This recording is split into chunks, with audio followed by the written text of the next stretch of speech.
Hello and welcome to another episode of the Contractor Grow Show. My name is Mark, and today I'm excited to interview Adam Trimm at Capo Projects Group in San Clemente, California. Adam, thanks so much for being here today. Yeah, thanks for having me.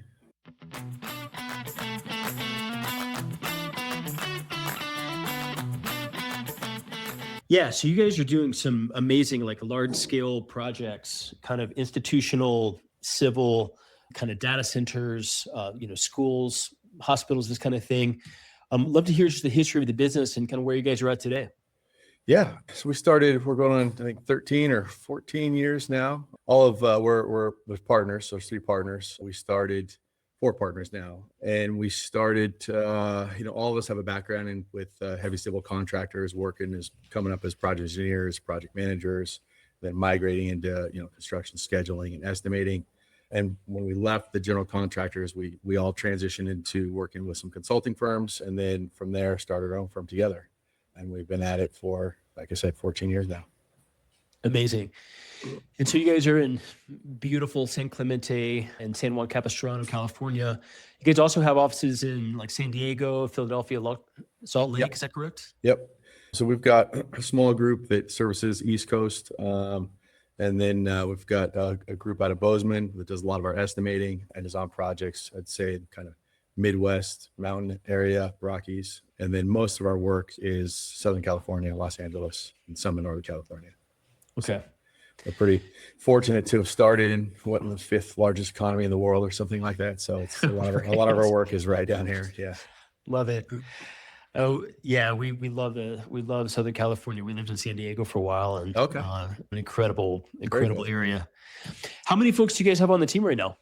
We have 30 folks right now. We've got 2-3 overhead, folks that work a lot of AR, AP, HR, stuff like that, contracts, and then the rest of our folks are full-time consultants. Amazing. So this is certainly at just a whole other level. Doing these massive, institutional, data center projects. Can I ask, just how, inevitably you guys are, a lot or all word of mouth. How do folks, how do hospitals and schools and, data centers find you guys? And, and what does that process look like of starting to talk with them? And how long does it take to, well, let me just start with, how did those guys find you guys in the first place? Yeah. I'd say, our business development and growth has evolved over the years. It started, and a lot of it was driven by the procurement life cycle, which I think you're about to ask is, we started working a lot with general contractors because that procurement life cycle was short, right? A general contractor, we had a bit of a reputation as professionals, and, a project manager could call us, say, hey, I need help on a project schedule or an estimate. And he can make that decision pretty quick. Whereas a lot of the big institutional, Inland Empire, utility agency, Eastern Municipal Water District, there's a long, full procurement process that takes place that obviously, relies on or is driven by a lot of company history and not just personal professional history, but that company has had to be an entity and delivered projects for years prior to pursuing a lot of those. So early on, it started mostly general contractors. And quick procurement cycle, we could just go out, meet and greet, go to pre-bids, introduce ourselves, do job walks before they were bid, and kind of get a face-to-face. And then that evolved as we started delivering and working for contractors on those projects. Those projects all had an owner, which would be, a big hospital or a water district. And so we got to know those owners, and so face-to-face there. And now, a lot, I'd say 50% of our work, maybe 60% of our work is with big institutional owners directly, and a little less work with contractors. So it's evolved over time. Got it. Taking feverish notes here. Yeah. Do any of the projects that you guys do not come along with the hardcore kind of quoting, proposal process? Do you deal directly with owners that are like, okay, we want you guys and we trust what you get, Yeah. Is it always a big bid? Yes, I'd say the institutional owners, public agencies, it's always a formal RFP process. Like I said, the general contractors, though, we've had our same clients, a lot of our same clients since we very first started, for going on 12, 14 years now. So that'll be very much a personal relationship with the project manager. They know we're their right-hand man. they're gonna use us. The PM will reach out directly. It's not, because these contractors, a lot of them are large, in our top 100 contractors, but the project manager still has that autonomy to deliver their project and responsibility. So they'll just reach out to us directly. So a lot of that is very quick personal relationship on the contractor side. Okay. So, I mean, 4 partners in the company. I mean, I'm always curious about, partnerships and how these work and how folks kind of, sort of stay in their lane, so to speak, versus, maybe just spreading out to different locations and you've got sort of redundant systems in those locations. I mean, how, with your 4 partners you guys have, how do you guys kind of run it? Is it, I mean, does each have their own kind of specialty, or are you guys kind of doubling up in unique areas? It's a little of both, maybe, to be honest, but yeah, we all have similar personalities. I mean, different yet similar personalities, different yet similar skill sets. So there's areas of overlap, but over time we've kind of gravitated to areas of the business that we as individuals and professionals like. So we have the like a project controls, institutional project controls. One partner is more focused on construction claims. Another partner is more big, public-private advisory type stuff on multi-billion-dollar projects. Myself, I'm focused a lot more on construction technology and AI and the impact that how the transition of our industry in that world and services surrounding that. So we have our separate areas of focus, and our areas of expertise overlap, which has been a positive in a lot of ways too, because even our consultants have overlapping skill sets. So when scheduling is maybe slower, they can help estimating. When estimating's had big booms and peaks, they can help support that, and vice versa. We can kind of transition back and forth across our service offerings. So Amazing. Yeah. And you guys offer some software. So you guys have got PlanGo. It's like CPMA, Yeah. CPMA Access. Tell me about the software that you guys have that kind of streamlines operations. Yeah, I mean, so early on, we were looking. We're as a consultant, right? You're always kind of competing against the full-time equivalent employee. Why don't I just go hire an individual to do it? So we were really looking at ways to streamline the workflow between the project manager, the project team, and the project schedule administration. Getting the updates from the team, creating look-aheads, doing these different things that happen with the CPM schedule. And so PlanGo helps support that. And so it erased a lot of the manual entry back and forth, PDF markups, the communication that takes place between a scheduler and a project team. So it started as kind of a value proposition for our services internally. It was received so well that we, spun it off into its own entity, and now are, re-engineered it, made it a commercially viable product. And so now that's kind of taken a life of its own in the space. So yeah, it started to help us support and be more efficient with our services, so that we're not charging consulting hourly rates to do stuff that, my 12-year-old daughter could do. Amazing. So you do a lot more than me probably, but yeah, right. So, I mean, you're the AI expert in the company here. I would use expert loosely, but yeah. Yeah. Okay. Yeah. I mean, we're seeing, in the work that we do, AI is, obviously it's exploding. It's actually so much further ahead than even really the industry understands. And then, I mean, we're just holding on by our fingernails, right? I mean, just got back from a huge conference talking about AI as it relates to marketing for contractors.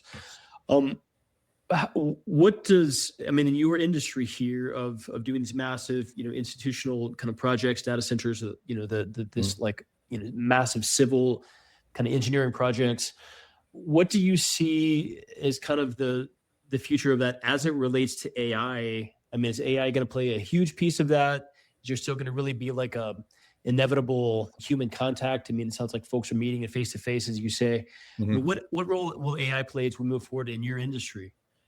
Yeah, I mean, I'm probably a lot like everyone in that way, just kind of struggling with trying to understand that. But I mean, I think my focus and view of it has been pretty narrow, as it pertains to the project schedule and how it's going to play a role there. And I think, like a lot of things, there's a lot that you can do right now that with AI that gets you down the road with a project schedule. But so much of a schedule and in construction in general, delivering these big projects, is in kind of the nuances and the contextual pieces of the conversation, that, salty 40-year superintendent that just knows, he's got this stuff captured in the back of his head, and it's not a kind of a hard and fast data problem. It's just nuanced.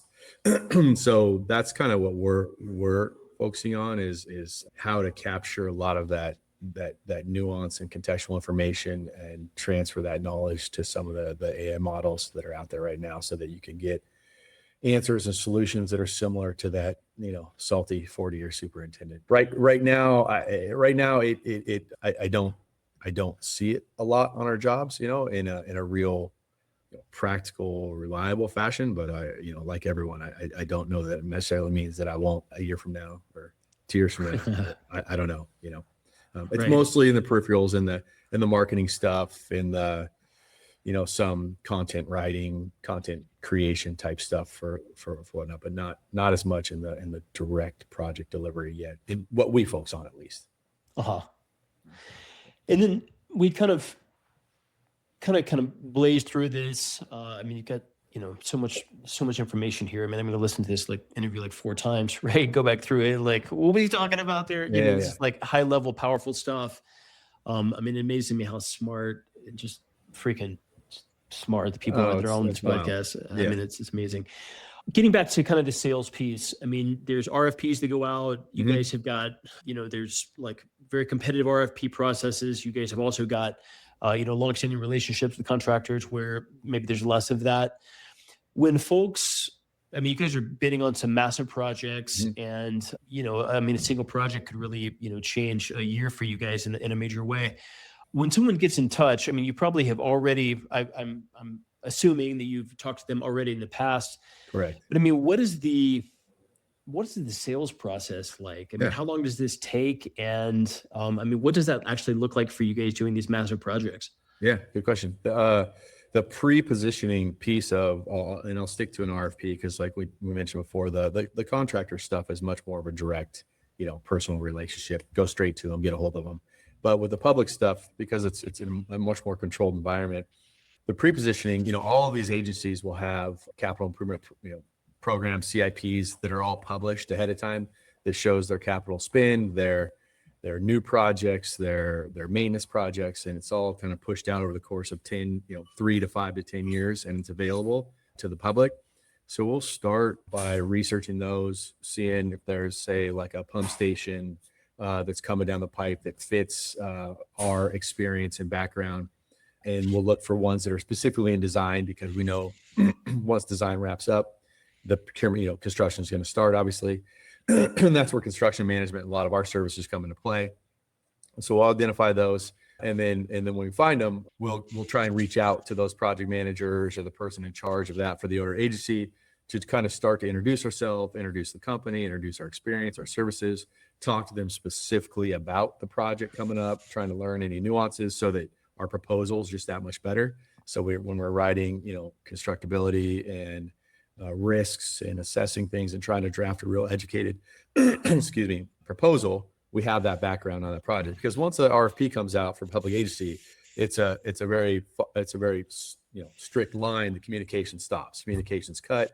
I can no longer reach out, talk to those folks. And so we've got to do all that pre-positioning up front, and then we're keeping an eye out for that RFP to hit the street. As soon as that RFP hits the street, we jump on it, start getting our team will have already been kind of assembled prior. We'll know who subs we're using, inspection, testing, those folks.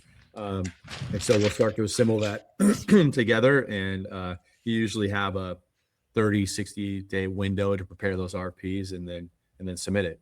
So it's a longer procurement cycle. It's definitely a lot of investment, time and energy going to those. And still your hit rate, for someone like us, you're competing against all the big boys. There's no pros, AAA, AA, single A. It's you're going against all the big boys. So it can be challenging for sure. So the RFP that you guys put together, I mean, I think I'm maybe stating things that are, definitely novice questions here, but yeah. I mean, the RFP, I mean, winning this RFP is not just about the price. It's No. not like they're saying, we want this, and you say, that's going to cost this. There's a huge piece in the middle here where you're saying, this is how we would attack this. Yeah. This is, what we offer, what we bring to it. And so they're not only comparing price. Yeah. And that's ultimately not what do you even want to bid on in the first place. I mean, you don't want to be the low cost leader. So, you guys are also injecting this huge piece in the middle of it, which is here's how we would go about it. Here's how you guys are going to benefit. Here's the team we bring to it. I mean, all that's incredibly relevant. Yeah. Yeah. 100% correct. Yeah. I mean, price, obviously, they're trying to be good stewards of public money. Right. And so price is a big component of it, but they'll have, they'll usually all come out with a matrix of percentage of points, attributed to each piece of the proposal. Right. Price will be 20%, your approach will be 20%, your resumes and your background and your experience will be 20%, and then 10% might be like even something as much as like a local presence or something like that, right? So there'll be a full matrix that'll come out, and it's certainly not all price based, and most of it usually is attributed to your team's experience, their individual resumes, and then your company's resume, and then how well do you know the job? Can you have you identified risks maybe that they weren't anticipating, and how you're going to address those risks, and can you de-risk it for them as an agency? Wow. Amazing. And I mean, you guys win RFPs that you're not the lowest cost in plenty of cases. Mm-hmm. Yeah. Yeah. No, for sure. I mean, we're a small company. Our overhead, our multipliers is a little lower than the big ones, but yeah, we're certainly not always the lowest priced there. Yeah. Wow. Incredible. So, folks, if you're listening to this episode here, I mean, Adam is talking about some incredible things here. And I mean, certainly this is a very advanced level, but everything he's talking about here, I mean, if you really listen, pay attention carefully, this filters down into all of the different work that we're doing, whether it's commercial contractor, even a residential contractor. There's, elements of this about pre-positioning, winning contracts, not necessarily being the low cost. There's a whole piece of like, what expertise do you bring? Can you de-risk for them? Homeowners thinking about this, commercial, building owners thinking about this, and utilities are thinking about this. Ultimately it's a human process. And Adam, I mean, you had mentioned that, face-to-face is an important part of what you guys do. You guys are getting in kind of early. I mean, it's with your contractor kind of, large owner contractor clients as well, to whatever extent possible with your, more public facing utilities and these things. Can you just speak to that again? I mean, what does the face-to-face, I mean, you guys are flying to somewhere in the country, meeting with someone locally, however that happens. But I mean, how much does that add to kind of being able to quote a better project, fill in a better RFP, ultimately landing that project, being face-to-face with somebody? I think it's huge, right? And it's actually a renewed focus and initiative in our company right now. And I say renewed, we've always been good about face-to-face when it comes to delivering our services with our projects and our business development pursuits. But, like everyone with just the tools and, COVID era and things, remote became a lot more acceptable, and, we were able to achieve what we needed to doing it. But, it's becoming more clear to us that kind of like, face-to-face physical connection with the person, the project site, there's just things that you can only grasp when you're there in person, at least is our opinion as a business. So we're making a significant effort to get our group, our teams out, to our client sites as much as possible, and always get on a site prior to pursuit, for sure. Though the current pursuit that's in our court right now, that we're the RFPs out, we've been to the project site numerous times, walked it. We just had a full BIM model developed of the project plans so that we can kind of place it on the site just for our RFP, not even knowing if we're going to win the job or not, just to be able to kind of understand how everything, relates. So I would say it's a huge piece of it for us. That's amazing. And again, if you're listening to this, I mean, look, Adam's team, I mean, these are not cheap meetings. These are very, I mean, thousands of dollars, right? Whether it's driving across California, getting multiple teams, even somewhere locally, in San Clemente, or if it's flying across the country. I mean, these are serious investments in simply getting face to face with a project manager, before they even do an RFP, before they even submit the quote to, even before they begin, which also is going to be a very expensive process, right? But I think that's just incredible advice. We've heard that ourselves. We have, I'll get someone else here. We've heard that ourselves, and we've been admonished for not doing that, right? We've Yeah, screwed that same. up a lot. Yeah. So, okay, well, fantastic. Well, Adam, this is just incredible information here. Guys, if you've listened to this, definitely go back and spend some time, learning about, watch this episode over and over and take some notes. I mean, this is high level stuff. Adam, thank you so much for taking your time today. It's incredibly valuable for our listeners here. If folks, if large, single owner, institutional owners or utilities are looking to get in touch with you guys, a really solid team that can create a great RFP and get, some incredible work done in various parts of the country, or want to be on your team, what are a couple of good ways to get in touch with you guys? I mean, we're always checking our website, our contact information. I'm always, we're getting pinged left and right, and teaming and connecting with folks via LinkedIn as well. And so I think those are probably the two best places to track down my contact information, or ping me on LinkedIn or via our website. Okay, perfect. And Adam, let's see here. Great. To get in touch with you guys on the website, and that would be at capoprojectsgroup.com. Yep. That's CAPO projectsgroup.com. You can, find the phone number over there or get in touch.